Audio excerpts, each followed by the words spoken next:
এখানে একটা ওয়ার্কশিট তৈরি করা হয়েছে। এই ওয়ার্কশিটটা এখনো কোনো ফরম্যাটিং করা হয় নাই। ফরম্যাটিং বলতে এখানে ফন্টের যে ফরম্যাটিংগুলো ছিল, যে এখানে যে ফন্টের আন্ডারে যে ফরম্যাটিংগুলো আছে যেটা দিয়ে আমি ফরম্যাট করতে পারবো ফন্টগুলোকে, এটা করা হয় নাই। এগুলো কিভাবে করবেন সেটা দেখেন। যেমন প্রথমে আমি যদি এটা সিলেক্ট করি তাহলে দেখেন যে এখানে প্রথম লাইনে এটা সিলেক্ট করা আছে, তো এটা অলরেডি দুইটার উপর ওভারল্যাপ হয়ে গিয়েছে।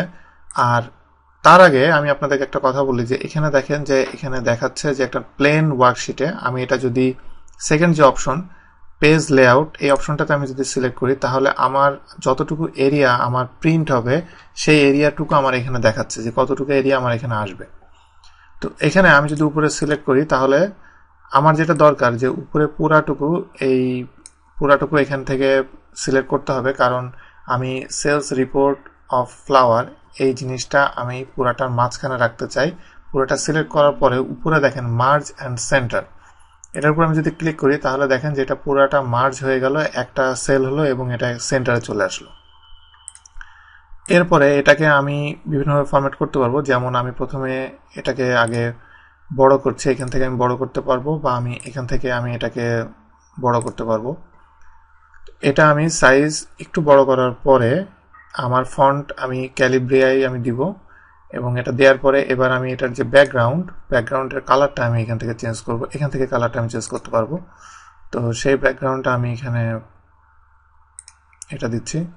দেওয়ার পরে এরপরে আমার ফন্টের কালার আমি এখান থেকে দিব।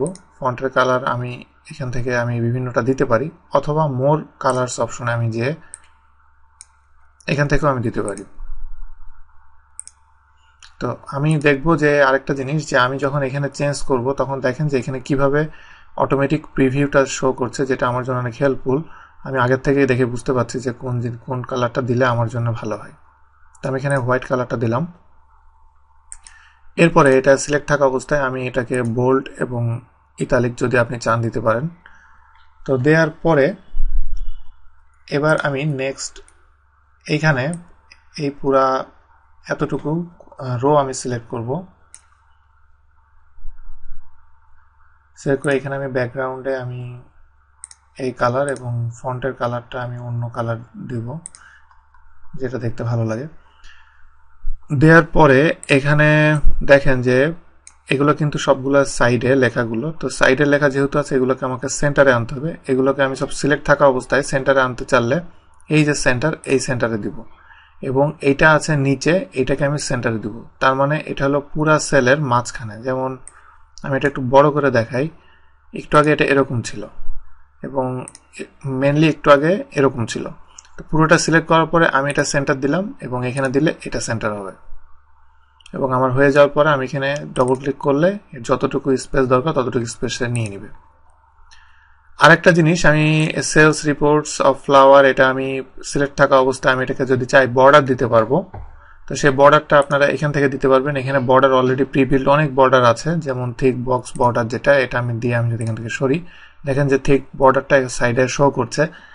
তো এটা আপনি যদি চান বর্ডার কালার চেঞ্জ করতে চান, যে অন্য বর্ডার কালার আপনি দিতে চান, সেটা সিলেক্ট থাকা অবস্থায় এটার একদম নিচে যদি আমি চলে আসি তাহলে এখান থেকে মোর বর্ডার্সে গেলে এখানে আমাকে যেটা করতে হবে, এখানে নাম দিতে হবে, দিয়ে বর্ডারটা সরিয়ে ফেলতে হবে। এরপর আমি যে বর্ডারটা দিতে চাই বিভিন্ন রকম স্টাইল আছে, এটা সিলেক্ট করব।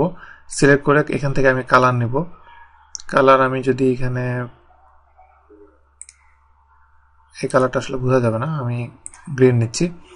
এই কালারটা নেওয়ার পরে এবার আমি যদি আউটলাইন পুরোটা দিই, পুরোটাই সিলেক্ট হবে। অথবা আমি যদি এখানে যদি মনে করি কোনোটা আমি দিতে চাই না, একটা সিলেক্ট করলে সেটা চলে যাবে, আবার সিলেক্ট করলে চলে আসবে। তো এভাবে আমার হয়ে যাওয়ার পরে আমি জাস্ট ওকে দিব। ওকে দেওয়ার পর আমি সরে গেলে দেখেন যে এখানে বর্ডারটা অ্যাকচুয়ালি গ্রিন দেখাচ্ছে। এভাবে আপনি আপনার ইচ্ছা মতো এখান থেকে বর্ডার দিতে পারবেন, বা বর্ডার আপনি চাইলে কাস্টমাইজ করতে পারবেন। এরপরে লাইনের কালার আপনি সরাসরি এখান থেকে চেঞ্জ করে ফেলতে পারবেন যদি আপনি চান।